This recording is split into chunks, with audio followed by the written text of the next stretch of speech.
Greetings and welcome, everybody. Welcome to Pondering. This is a show where we ponder all things.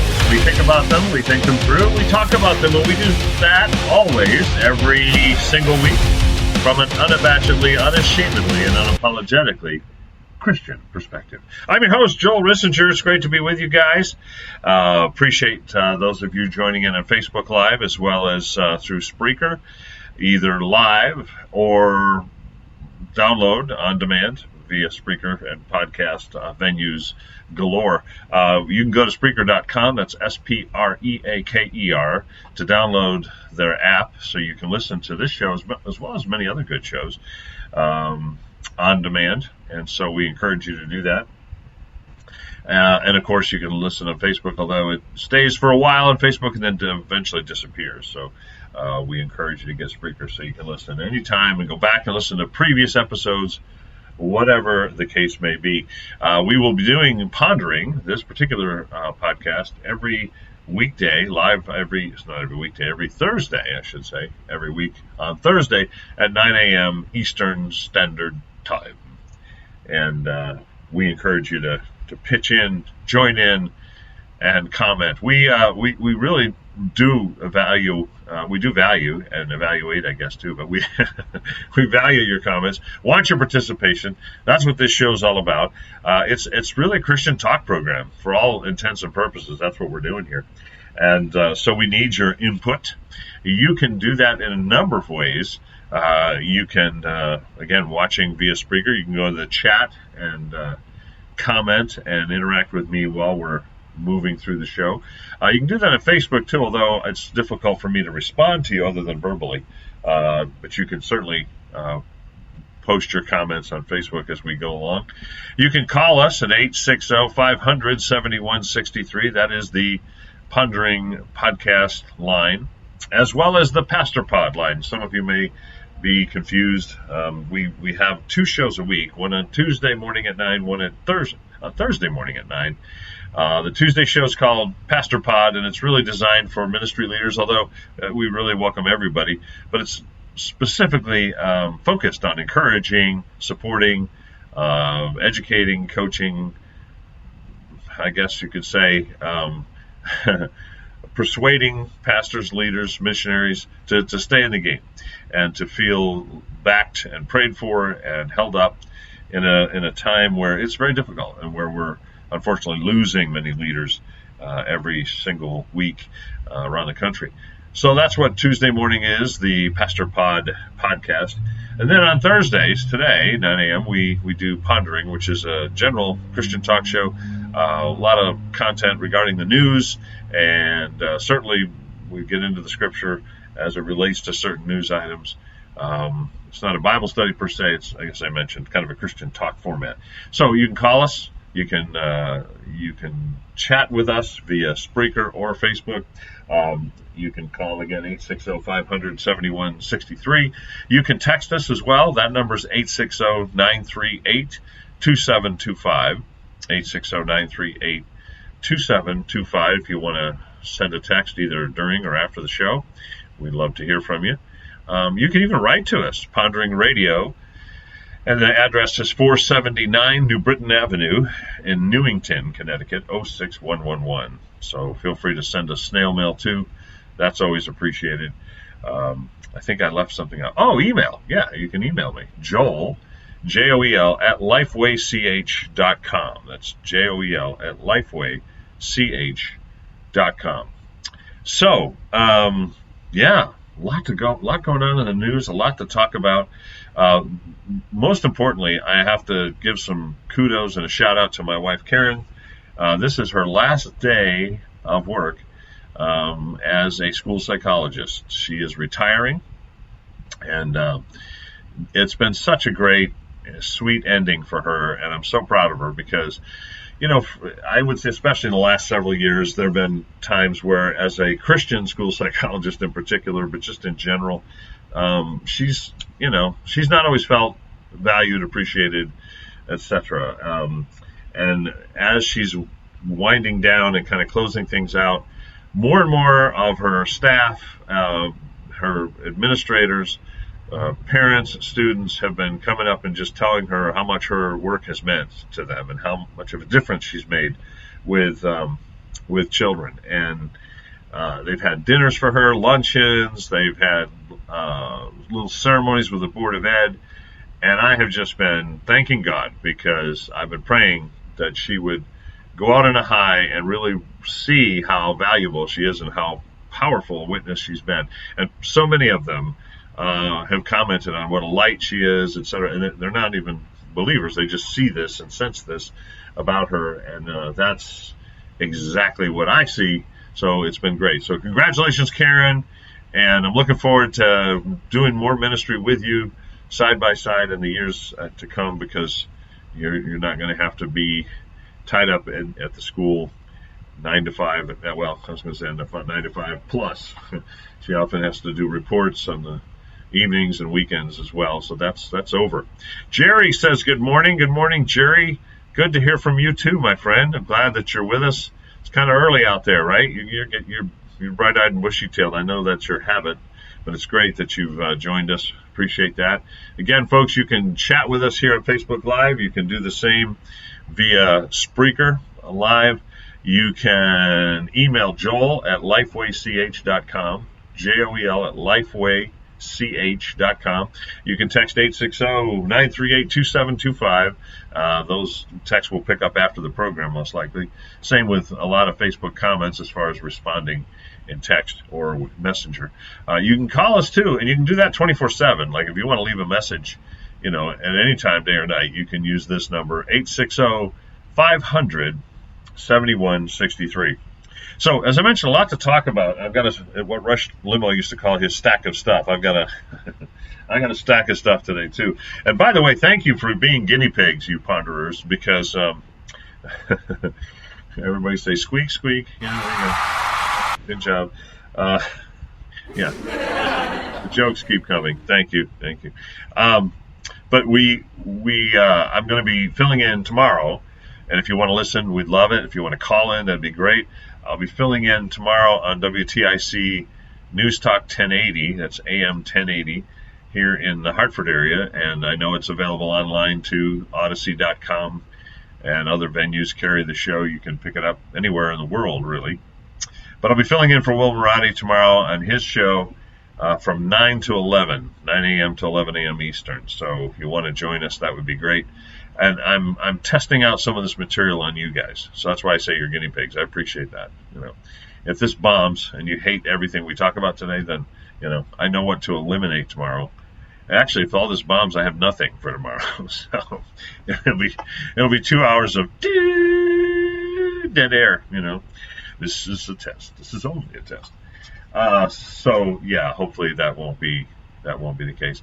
I love doing that show, but it's kind of stressful, to be honest. It's fun, but it's stressful at the same time because there's so much happening, so many commercial breaks, such a strict kind of clock that you have to go by.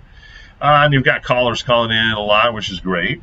Most of the time, they're wonderful. Once in a while, you get one that's not. And so you have to kind of manage that well and know when to cut them off. And there have actually been a couple people that Will has banned from calling his show, so I'm always sensitive to that. There's a call screener. He catches most of them. Once in a while, one slips through. So appreciate your prayers that we will do it well and have some fun, in the process. I will say, before I get into some of the news items, I'm looking forward to this weekend, not just because it's Father's Day Sunday, and I love Father's Day, but also because we have convinced Karen to come with us to watch the new Jurassic Park movie, Jurassic World. And it's I guess there's a whole series of Jurassic Worlds, but this is Jurassic World something, Dominion, I think it is. I don't know. I can't keep track. But she doesn't like those. She doesn't like the dinosaur movies. She gets scared. And it makes her jump and scream. And I'll tell you, honestly, the best part of it is watching her. It's not watching it's not watching dinosaurs eat people. It's watching Karen watch dinosaurs eat people. That's the fun part. I mean, and even if we've seen it before, she still jumps and screams. And I was telling people at church last Sunday, sometimes she'll get up if we're watching at home, and she'll try to walk out of the room, and we're all come back. You can't get out that easy. Our entertainment is watching you scream and jump. Come on, honey, don't leave. So I'm really, and we're doing it in IMAX.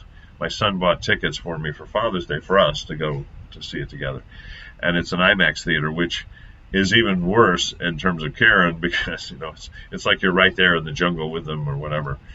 So yeah, Karen, this will be fun. I may just turn sideways and watch her the whole movie and catch the actual movie later. I don't know. So yeah, hope you have some good weekend plans, and don't forget to honor our fathers, spiritual fathers too, this Sunday. First article I want to share is a little obscure. Let's see, this was published yesterday. Associated Press picked it up. And the title of the article is Bus Driver from Connecticut Charged with Reckless Endangerment After Accidentally Eating THC. And I won't read you the whole article. It's pretty straightforward. It's not that long. But it's a Chinese driver. Apparently English was not his first language. I'm not sure he even speaks English. There was a translator used for his comments here in parts of the article, so I'm assuming not. And he's, according to everybody, he's got a clean driving record. He doesn't drink. He doesn't smoke. He doesn't use drugs. He sounds like generally a really good guy and a good driver. But he has a sweet tooth. So somewhere along the line, and it sounds like it was here in Connecticut, I think he was driving from one of the casinos, Foxborough, if I'm not mistaken. And the bus company is Go Sun Tour. Apparently he picked up some gummy bears, or so he thought, at one of the shops or some store. Mohegan Sun, is the actual location. He had 38 passengers. This was back in March. And he gets stopped on 95 near Stratford. And he's off the side of the road, and he's asleep. And the reason he's asleep... That's not funny, but it's so ironic. It's funny in my view, is because the gummy bears he was eating were actually Smoky's edible cannabis infused fruit chews. Yep, that's right. The guy had a THC level that was off the charts, and it knocked him right out. He ended up asleep on the side of the road. Now, thankfully, nobody got hurt. Bus didn't crash. All that stuff. But the poor guy is, in big trouble now. He had to post a $25,000 bond. He's got a court date in August to face charges. And here's the thing, okay? I guess I should say in full disclosure, I drink wine, and I don't have a problem with alcohol in moderation, for example, those kind of things. Some people feel that marijuana can be used recreationally like that. I do not. Let me tell you why I do not. Because years ago, and I'm talking 40 years ago or more, there were tons of studies. I did a research paper on this when I was in high school, actually, showing that marijuana is not good for you. You would think today, listening to the promotion in the news, listening to people on some talk shows, certainly our media, certainly the entertainment industry, that it's harmless, it's no different than having a glass of wine, it's no big deal, blah, blah, blah. But I don't know that pot has changed that much in the last 40 years. Apparently it has. It went from being a major health hazard to now, the new cure for everything from hangnails to cancer, it seems like. But back then, we knew that one marijuana cigarette was equal to about 30 tobacco cigarettes in terms of carcinogens, and the opportunity to give yourself lung cancer, etc. We knew that THC stayed in your system for extended periods of time, and that the damage that was done to brain cells was not always temporary. It was a permanent thing, and that the designation pothead, which we used to use in high school, we had different cliques and groups in high school. You had the jocks, you had the nerds, you had potheads, and this was kind of the crowd's that you roamed in. I kind of moved back and forth between the nerds and the jocks because I did play sports too, but the the guys who were known as potheads, you could almost tell just based on the fact of the way they spoke. Cheech and Chong as comedians were popular back then, and it's, well, yeah, what's happening? I don't know, man. What about you? I can't find my watch. Oh, it's on my wrist. Okay, that kind of stuff was not just while someone was smoking, but after a certain amount of use, extended use, it was a permanent sort of state of mind. So we knew these things, we saw these things, we experienced and talked about those things, and now fast forward, 40 years later, oh well, cannabis and even marijuana itself. I mean, it's the new cure, and so we've made it available. We've made it legal. We now sell it openly. We sell candies and brownies and everything else. And wasn't it inevitable that beyond any other health concerns, beyond the whole driving while intoxicated issue, which, by the way, they put up posters now, billboards in a lot of places saying, drive while high, get a DUI. Little catchy sayings by the police department, state police. Well, that's great, except for one problem.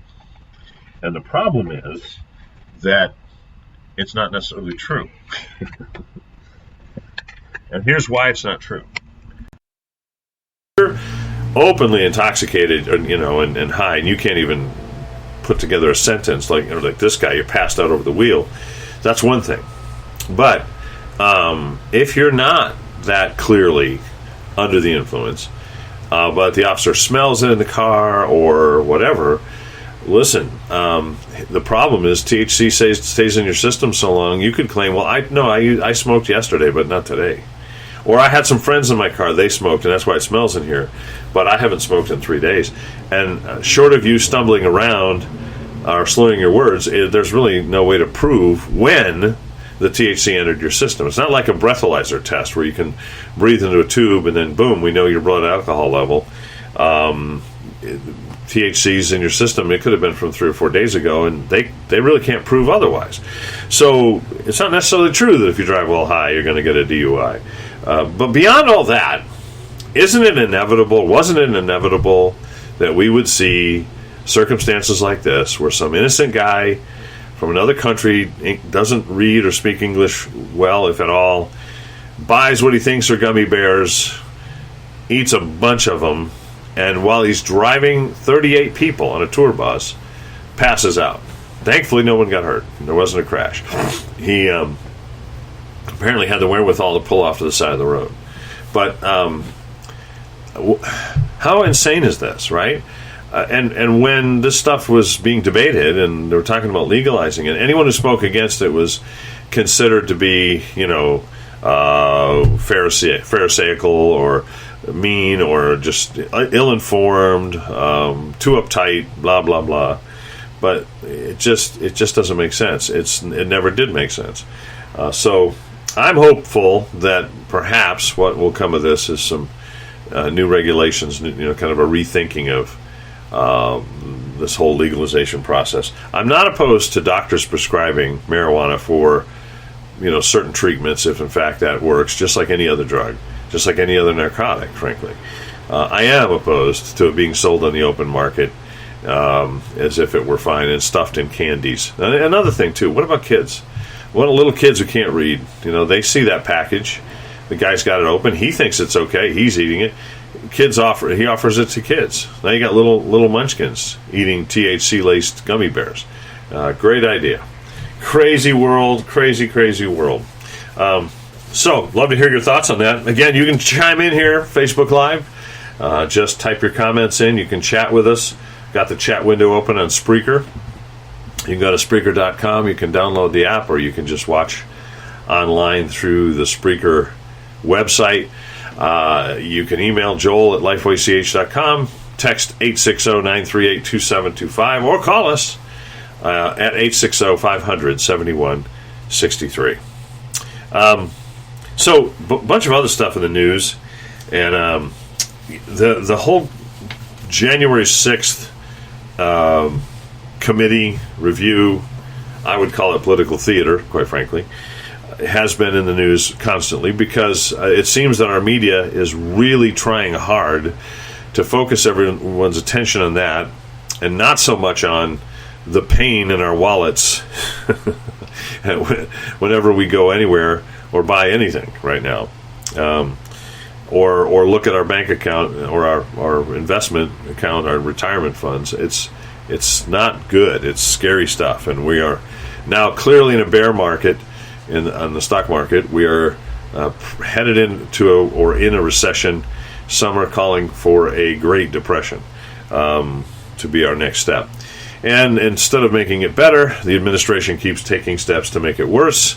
Not following biblical principles about finance, but rather printing more and more money, allowing for and taking on more and more debt, and encouraging people to do the same. I mean, their answer to the gas crisis, go buy an electric car, which for most Americans would mean, borrowing somewhere between $50,000 and $70,000 on top of other loans they have, etc., to buy a car that runs on electricity.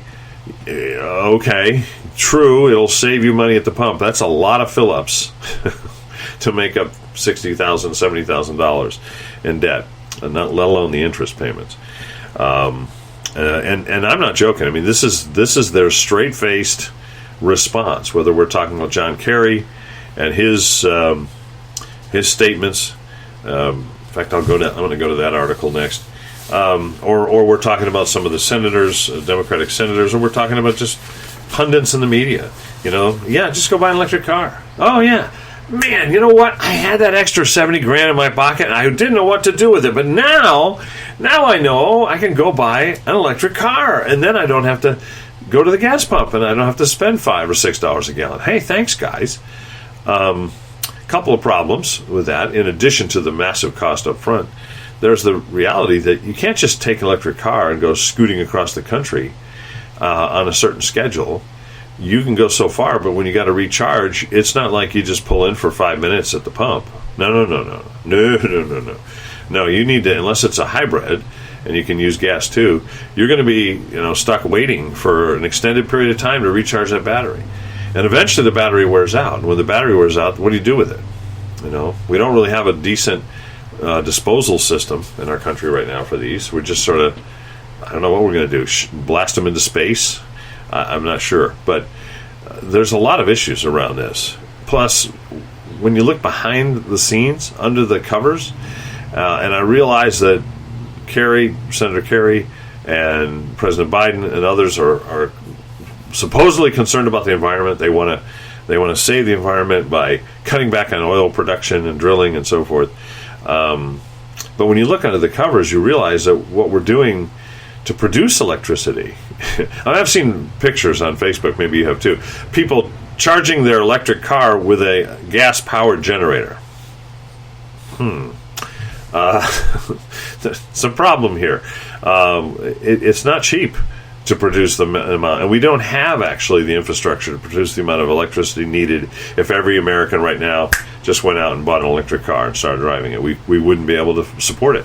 We don't have the structure, we don't have the systems in place, we don't have the production capability to support that, let alone charging stations. I saw another picture that made me laugh. It was a charging station for electric cars, and there was about 6 inches of water all the way across the parking lot where all the different stations were. and the caption underneath it was, I think I'll wait. Right, I mean, who wants to plug in their electric car to an electric charging station in 6 inches of water? Yeah, I'll pass.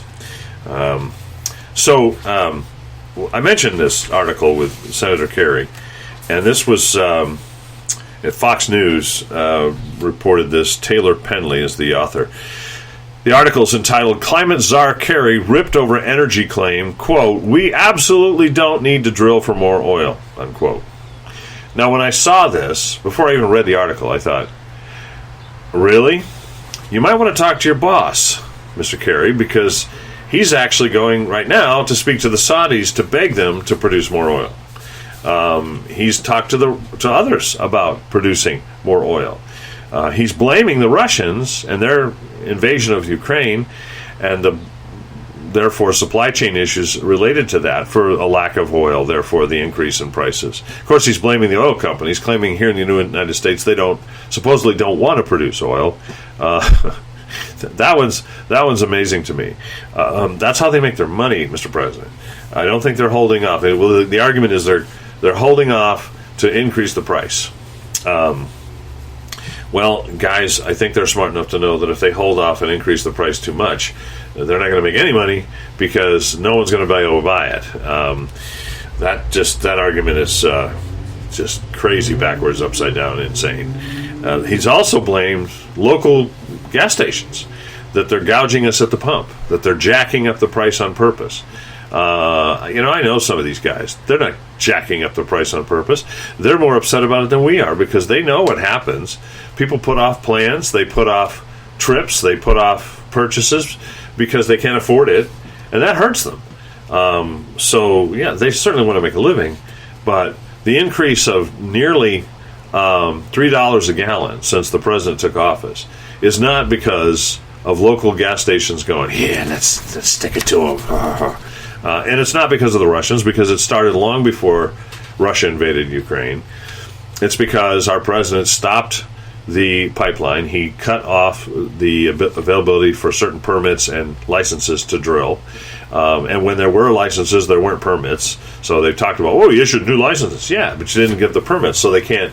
They got the space designated, but they can't pull the oil out. And it's all to appease the environmental movement. And that's why he's okay with going to other countries to drill, but not here, because then he can say, well, it was those guys. We didn't hurt the planet. And it's just craziness. Leanne says, this is not about the environment. Fuel-powered cars mean freedom for the people. When government controls transportation, they have all the power. We don't have an electrical grid that can handle it all. That's right. Yeah, that's right. We don't have an electrical grid that can handle all the electric cars they want on the road.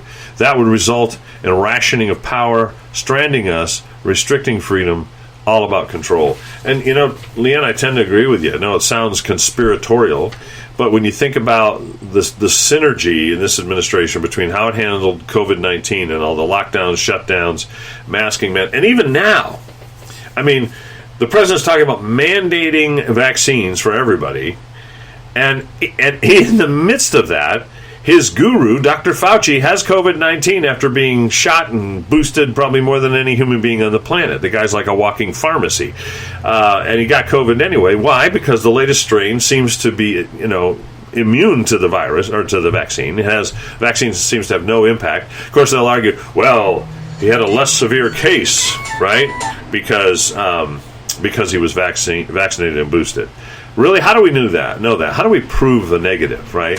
How do we prove that Fauci's minor symptoms, basically it's a cold, and pretty much everybody I've known in the last 6 months to get COVID has had it like a cold or maybe a flu or a bad flu at the worst. So how do we argue that, let's just take the middle ground, a bad cold. People that have bad cold symptoms, they've got a fever, the headache, they're down for a couple days. How do we prove that that's less severe than they would have had if they didn't get vaccinated? And here's the other thing. How do we prove that natural immunity that might have been acquired through exposure is less effective than vaccinated immunity, especially when all kinds of people who've been vaccinated and boosted are getting COVID, including our COVID czar, Dr. Fauci. So I know I'm off subject with the oil stuff here, but how do we not consider, how can we ignore the possibility of what Leanne's saying here, that it's all about control, when the COVID stuff seems to be all about control, because it certainly isn't medical. Same with masking.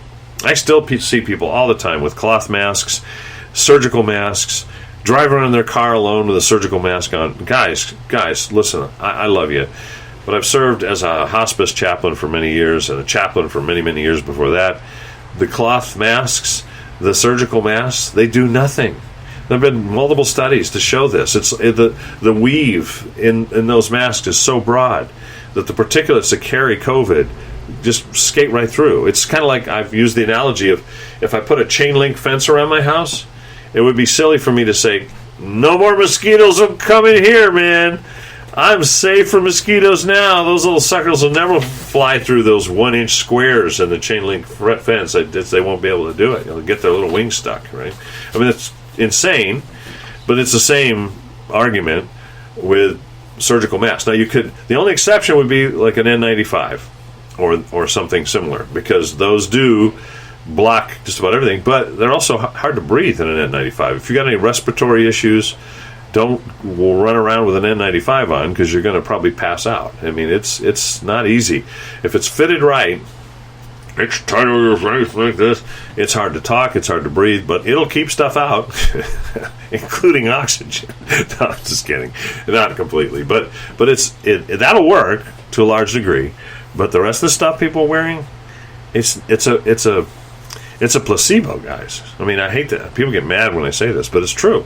It might make you feel better, but it's not doing you any good in terms of COVID. And the latest strain doesn't seem to care if you're vaccinated either. And the good news is it acts kind of like a common cold or flu. It's not as deadly as the original virus. So great, except now we see the government still mandating, pushing, and the president saying, we're losing patience with you. Like, okay, what are you going to do? And control does seem to be the driving force. Back to the article on Senator Kerry here. I'm kind of amazed by this. So many people have responded to this, including Democrats, saying, really? You don't think we need to drill? He's been referred to as out of touch. Who was it? Gas Buddy writer Patrick Dehan, he writes on energy issues a lot. He said, let's see that private jet fly on solar, please. Because Senator Kerry flies around in a private jet everywhere, obviously burning up lots of fossil fuel, but telling us we should drive electric cars and we really don't need to drill anymore because we're fine. He's not affected. He's a millionaire, married into millions of dollars, not affected by this crisis in any way, shape, or form personally. But we're supposed to just go out and spend $70,000 on electric cars and then sit for hours while they recharge if we're going on a trip with our family. I mean, it's just, I don't know. It's nuts. So we do need to keep our eyes and ears on this. We need to pray through this. We need to be wise. Jesus said, be wise as serpents and yet harmless as doves. People say sometimes, well, Pastor Joel, you're too political for talking about this. I wrote a blog just the other day called Pastors and Politics. I recommend you read it. You can find it on my website, rissingerresourcegroup.com, rissingerrg.com also. I have dozens of blog articles there. But this latest one, I just talk about, hey, do we really want our religious leaders to be banned from talking about issues from a biblical perspective that are hot topics in our culture? Whether it's abortion or, the energy crisis, environmentalism, foreign policy, our relationship with Israel and nations that are allies. Do we want our pastors to be gagged? And so the only ones we hear from are the empowered media and the empowered politicians? I don't think so. Now, having said that, do I think pastors should run around endorsing candidates and parties? No, I don't do that. But I talk about issues. It's all about platform. It's all about policy to me, not personalities. I don't care whether you like Joe Biden's personality better than Donald Trump's personality or somebody else's personality. You like Ron DeSantis, but you don't like... That, to me, is irrelevant. I want to know, what do they stand for? What are the policies they're going to support and implement? And do they line up with God's Word? See, I think sometimes Christians are the most guilty of being unable to separate policy from person, or the person. Or policy from politics. We think if someone's talking about policies that just happen to be in the political sphere at the time, then they're being political. Some would even argue, well, that pastor should lose his 501c3 status. His church should lose its nonprofit status because he's talking about politics. No, well, maybe not. Maybe what he's talking about are policies from the standpoint of Scripture, and taking a stand on issues like the value and sanctity of human life, for example. Should a pastor not speak out on that because he might be labeled political because abortion and Roe v. Wade is a hot topic in the news? Man, I hope we don't do that. I know we do. I know there are churches and denominations that stay away from those things because they don't want to be labeled as political. But man, guys, if our religious leaders can't speak about truth relative to issues that are hot topics in culture and crises and problems we're facing, God help us, literally, we're in trouble. Leanne has another comment here. She says, talking about the control and the whole issue of the COVID, the management of the COVID crisis. She says, so true. The CDC and the NIH have done half a dozen studies that prove that the ineffectiveness of masks. But after proving it, they continue to recommend masks. No explanation. Yeah, I've seen that. Yeah, we realize that these have minimal impact. However, we still recommend that you wear. Well, why? And this is where the conspiracy theory stuff comes out again, too. You start thinking, well, what's really going on here? Like, why are you admitting it doesn't work, but then recommending it? There have been theories pointing back to just issues in modern culture with Islam, for example, and the whole enforcement of wearing of burqas and face coverings for women in particular, to keep them subjected to their husbands and to the culture, to keep them subservient, if you will. There have been studies and comments made about World War II in that era, and certain things that were done in socialist countries to push for coverings and facial masks and whatnot as a way of keeping people in check and in line. I hate to think that's what's driving some of our political leaders, but I will say, regardless of what it is, I can't judge their motive. God knows, not me. I will say that the masks are ridiculous. I mean, they just are. And here's the other thing. One of the places where they're still being enforced heavily is within the medical community. Walk-in clinics, hospitals, doctors' offices. You gotta wear a mask to go in, and it doesn't matter what kind of mask, as long as you have a mask on. And I'm thinking, these people know better. I mean, if anyone knows how ineffective these things are, it's these people. But they're now, and to be fair, they're required to require it. Right? It's not even their choice, I don't think, in most states. But I've always thought, what an irony. I'm walking into an office filled with people that know that this doesn't work, being required to do it anyway, putting on my surgical mask as I walk in the building. So, yes, we pray thy kingdom come, don't we? And we mean it, because this current kingdom is, right? Looney Tunes. At the very least, Looney Tunes. At the worst, manipulating and controlling for a move towards socialism and a great reset that could be very frightening. In the sermon this past Sunday, I talked about, and you can pick that up at our website, lifewaych.com, or the Lifeway Church Newington YouTube channel if you want. I preached from Luke 12, Jesus' warnings, really, to fear God, and not men and what men can do to us, but to fear God. And I talked about how we've lost the fear of God in many ways in our culture, etc., and how we often have many, many things that we are focused on, fearful of, whether it's COVID-19, whether it's gun violence, whether it's the environment being, collapsing. We're told that, we're going to be drowned as the polar ice caps melt and all this other stuff. I think it's really interesting to think about how a focus on God's power and God's sovereignty, and God's omnipotence and omniscience really does cause other things to pale into insignificance. They don't bother us as much. They don't cause as much fear. But one of the things Jesus says in that context is he tells his disciples, beware of the leaven, the puffing up, the sin of the Pharisees, which is hypocrisy. And he talked about hypocrisy a lot during his ministry. Jesus did. It was not just a one-time theme for him. And I've looked for it many times in the media and our culture ever since. Because it's easy for us to look back at the Pharisees and say, oh, yeah, those guys, a bunch of meanies, a bunch of bums, and they just wanted control, and they were just trying to run the show, and they were just trying to get everybody else's life, and, blah, blah, blah.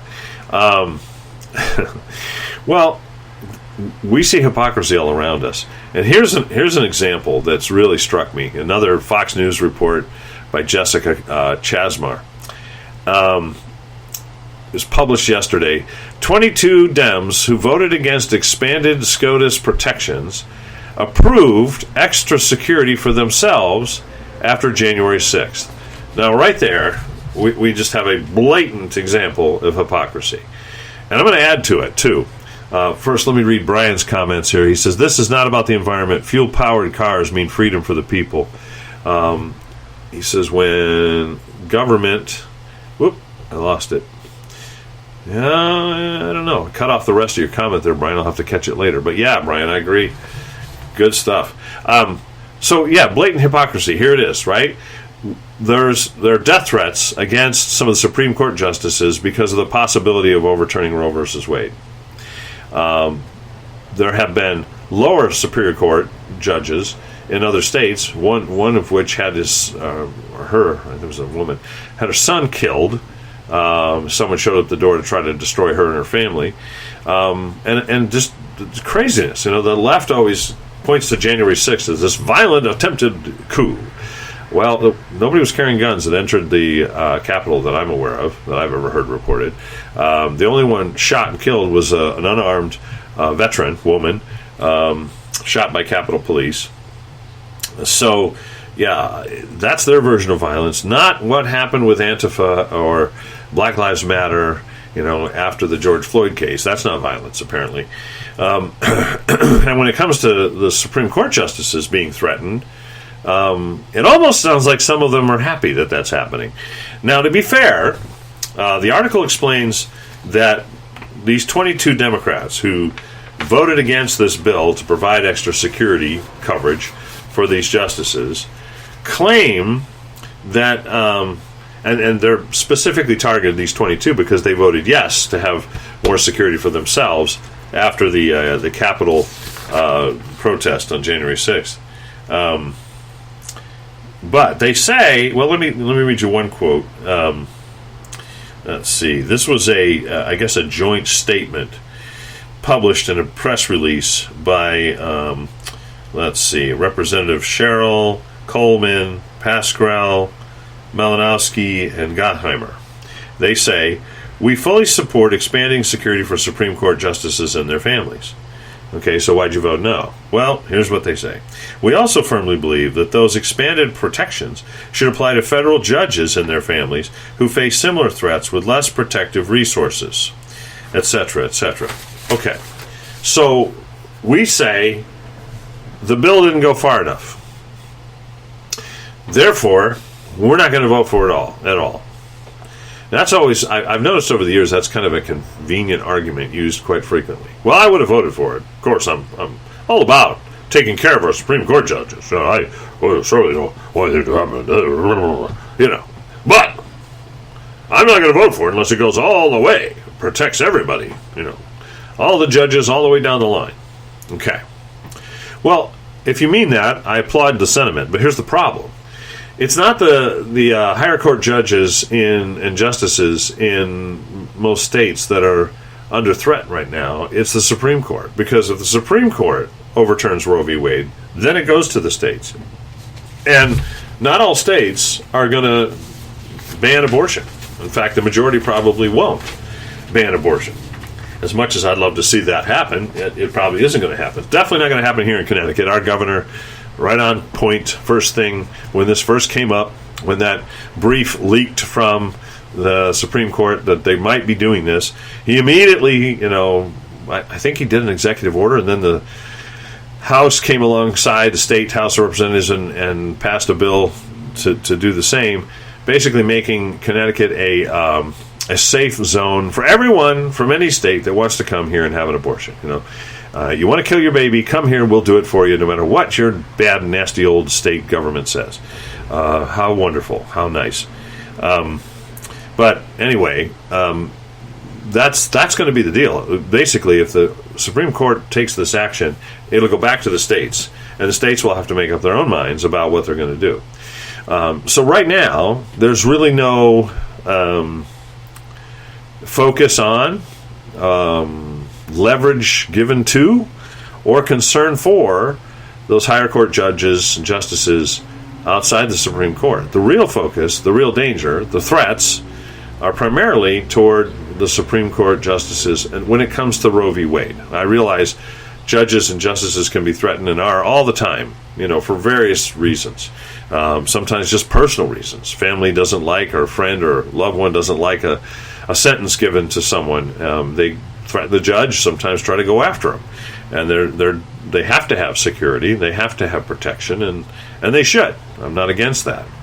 But the idea that right now the primary threat is to them, and therefore we're not going to vote for anything unless we give across the board, top to bottom coverage of private security for all these people on top of whatever security they already have, I don't think that's necessarily the real problem here. I think the problem is they kind of like the fact that the Supreme Court justices are being pressured. They kind of like the fact that the Supreme Court justices are being threatened because they don't want to see Roe v. Wade overturned. And they're hoping that this pressure, these protests, which are illegal, you're not allowed to protest outside the house of a Supreme Court judge, but people are doing it and nobody's stepping in to stop them. They kind of like this because maybe that'll influence the minds of Kavanaugh and others too. And Kavanaugh was one who was personally threatened, and there was an assassination plan and plot against him. That's where we need to start. And listen, if you're a senator, you're a congressman or woman, and you really believe that everybody else needs coverage too, go for it. But pass this bill first, because that's the current hot topic, that's the current issue, that is the primary presenting problem, to keep these justices safe and to allow them to deliberate and make this decision free of negative influence or threats. Once you've got that done, if you want to go ahead and pass another bill to cover every judge from, Jackass Flats, Arkansas, local county court, all the way up to the Supreme Court, fine, do it. But let's take care of this first.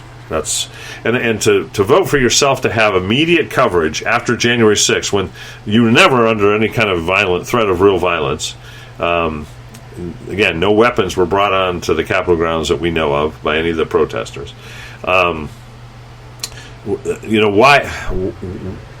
you vote for yourself right after that to have all this extra security coverage and protection, but you won't give it to the Supreme Court judges, supposedly because you want everybody to have it or nobody. Well, you certainly gave it to yourselves. Had no problem with that. You didn't say, well, I'd love to vote for myself to have more security, but I'm going to wait. I think everybody should have it, including Supreme Court judges. So until we pass a bill to that extent, I'm not going to vote. That didn't happen. That didn't happen, Congress people. So, hypocrisy. Beware, Jesus said, of hypocrisy. The other hypocrisy is these people that are anti-Second Amendment, they want to take away all the guns. They think that's the solution to the school shootings, which, as I pointed out in multiple venues recently, I was interviewed on 3 different radio stations, and we blogged about it and talked about it even at church. It's crazy to think that it would be possible to remove all the guns from our culture.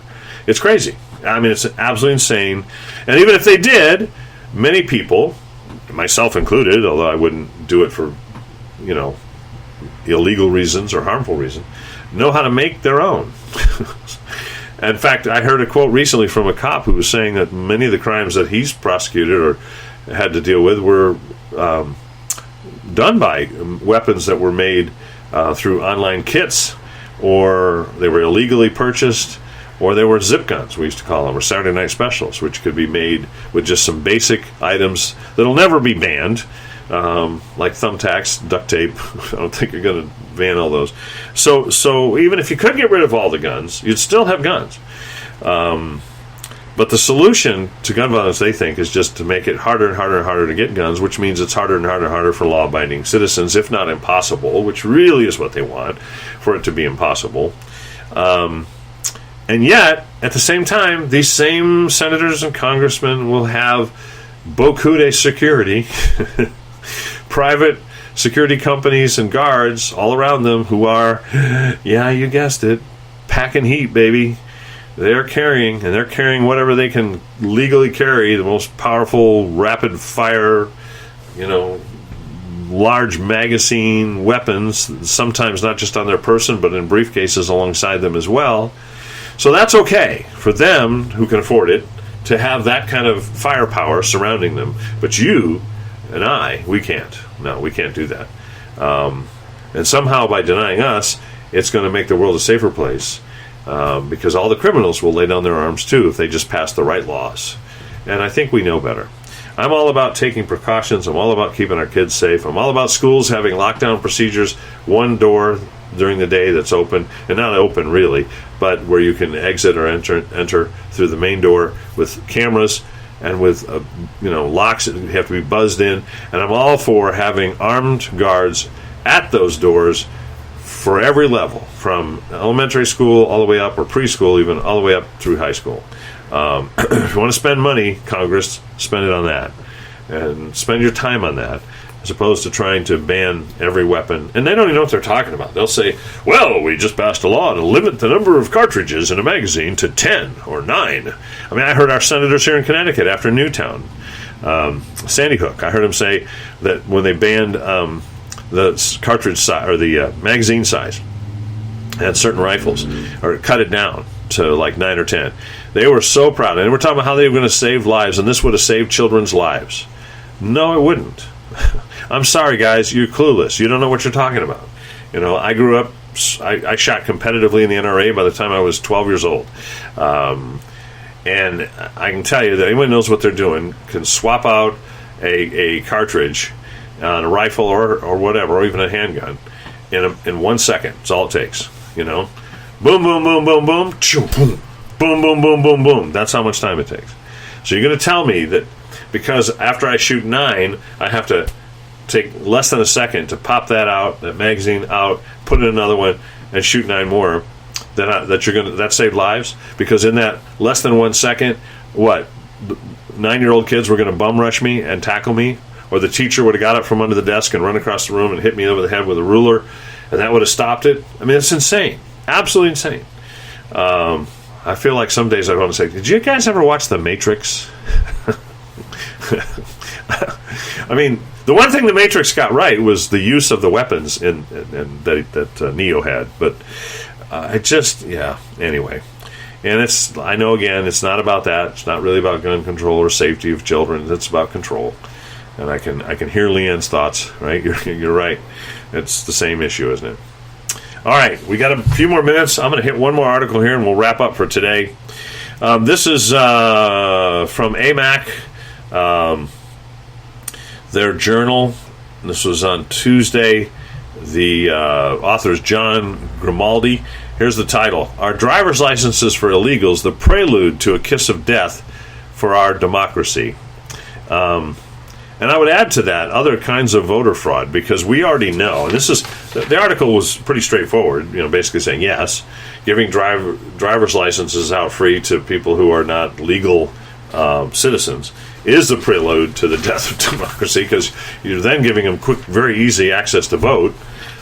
And here's part of the article that struck me. FAIR, the Federation for American Immigration Reform, quotes at the top of its web page, non-citizens voting violations in U.S. elections, and apparently that's a good read. I didn't get a chance to read that whole article, but here's some bullet points.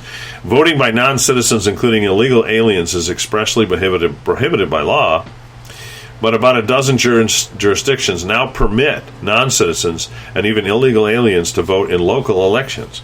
And in 2014, a study estimated that approximately 6.4% of non-citizens voted in the 2008 presidential election, and that 2.2% voted in the 2010 midterm elections as well. The United States and the United Kingdom are the only democracies that don't have voter identification requirements. And one more bullet. According to the 2018 survey, a large majority of Americans, including Republicans, Independents, and Democrats, oppose voting by non-citizens and illegal aliens. And yet, we're giving away driver's licenses, which makes it very easy for them to vote if IDs are even checked. And of course, with some of the systems, advanced voting, voting by mail, some of these things that have been done, that becomes moot. But even now, if you got a driver's license, you can walk into almost any polling place and register. So, yeah, it's crazy. And listen, I love that America is such a great place. I'm proud of our country. I love that people can come here and have opportunities they wouldn't have anywhere else. When I hear people bash the country, I often say I'd love to take them with me to parts of Africa and other countries I've been in, China, Haiti, drop them off for a month and then come back and get them, let them fend for themselves on the street for a month and then come back and say, do you really like this country better? Because if you do, I'll let you stay. I could go any of those places right now and fill a jet with people that would drop everything, leave everything they have, and just to come here and have a chance at the American dream. So I'm very proud of that, and I appreciate that. But it needs to be done legally. People need to go through the process. People need to be vetted. If you're a terrorist, you're a child trafficker, you're a gangbanger, you're, whatever, you really have no business here. We don't want you. And we need to be able to know that's what you are before we open the door, let you in, give you a free driver's license, a free cell phone, free housing, free health care, and basically give you whatever you need to do damage. No. And I feel that way about my home. I would not open my home to just anybody wandering off the street. Stay here, help yourself, do whatever. My kids are here, my grandkids are here. I'm going to head out for a bit, but knock yourself out. Would never do. No one would do that, but we want to do it with our country, and we think somehow that's good. I know Christians who think that's God's will that we do that. Read the Old Testament. He established boundaries for every single tribe in Israel, and those boundaries were to be protected. They were to be respected. So I don't think having a border that's monitored and protected is an unbiblical principle. I would say, au contraire, mon ami, just the opposite. So, a lot of stuff happening, a lot of good topics. Love to hear your thoughts. You can do that anytime. If you're watching this show on demand, you've downloaded the podcast, you're listening to it, and you want to pipe in, please do. You can do that in numerous ways. By the way, hi Fred, great to have you aboard here. You can email us, joel@lifewaych.com, joel@lifeway, lifewaych.com. You can text us. You can text me at 860-938-2725. 860-938-2725. You can call, leave a voice message if we don't pick up anytime, 24/7 at 860-500-7163, 860-500-7163, and we will do our best to respond if you want a response. If you record something, you want us to play it on the air next week, we'll do that. We'll be back on Tuesday with Pastor Pod, which again is focused on supporting leaders, ministers, missionaries, and others. We welcome everybody to listen in and be a part of that. And we bring in guests. This past Tuesday, I had Pastor Al Stewart join us, talking about some of his latest writings. He's a prolific author, pastor, teacher, and a longtime friend. So if you want to listen to that, you can still get that at Spreaker. And that's another way you can get access to this show or comment. Go to Spreaker.com, download the Spreaker app, and you can listen to us live Tuesday morning for Pastor Pod, Thursday morning for Pondering, and we appreciate that. And so until next week, same bat time, same bat channel. God bless you, keep you, make his face to shine upon you, and give you peace. Do not worry, do not fear. Jesus said, don't be afraid. Yeah, you'll have trouble in this world. He said, be of good cheer. I've overcome the world. Amen. All right, guys, thanks for being with me. See you next week.